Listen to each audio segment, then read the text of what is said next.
महापालिकेच्या कारवाईनंतर बंद पडलेला शोरमा गर्ल एकता सावंतीचा स्टॉल आता पुन्हा सुरू झालाय आणि यावेळी स्टॉलचा शुभारंभ झाला तो मनसे नेते अविनाश जाधव यांच्या हस्ते।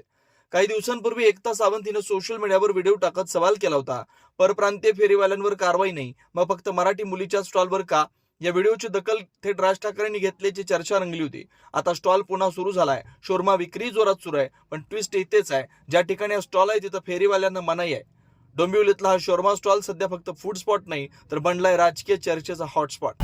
अविनाश दादांनी खूप मदत केली आहे मला गाडीसाठी, पण गाडी जी आज उभी आहे आपली नवीन ती त्यांच्याचमुळे। मी जेव्हा गाडी यूज करत होती ती रेंटनी यूज करत होती, दादांनी मला खूप मदत केली। आणि दुसरी गोष्ट, दादांनी मला खूप हिंमत दिली की तू करू शकते। त्यांचं एक म्हणणं आहे जे मी लास्ट व्हिडिओमध्ये लास्ट पोस्टमध्ये टाकलेलं की मराठी लोकांनी बिझनेस करावा, मराठी मुलांनी बिझनेस करावा, ह्यासाठी मी पैसा लावतो, तुम्ही बिझनेस कर, असं वाक्य आहे दादाचं। आणि आज त्यांनी खरंच ते करून दाखवलं। राज ठाकरेंसाठी काय मेसेज दिला?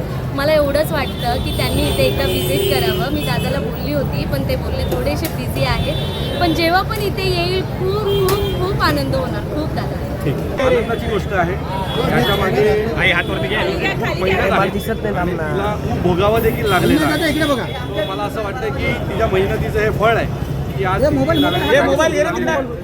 आणि मी खात्रीने सांगतो तिच्या पाठी संपूर्ण महाराष्ट्र नवनिर्माण सेना आणि सन्माननीय राजसाहेब ठाकरे हे नेहमी तिच्या पाठीची खंबीर उभे राहतात।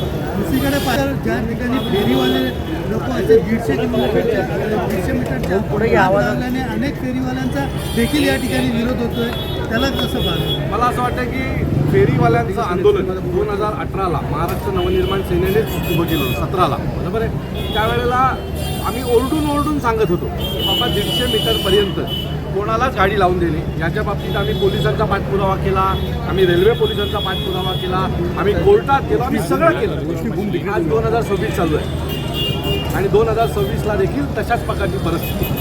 जर कोर्टाला घेणं देणं नसेल, जर पोलिसांना घेणं देणं नसेल, जर रेल्वे पोलिसांना घेणं देणं नसेल आणि जर बाहेरनं येणारी लोक इथे धंदा लावणार असेल तर एक मराठी पोरगी देखील इथे धंदा लावणार, त्याच्या पाठी आम्ही खंबीर उभे राहणार। नियम सगळ्यांसाठी सारखा आहे ना।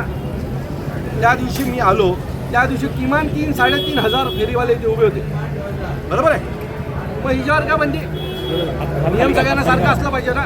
ज्या दिवशी पोलीस खाता नियमाने वागेल ना त्या दिवशी आम्ही देखील नियमाने वागू। तुम्ही पाहत आहात विस्टा न्यूज मराठी।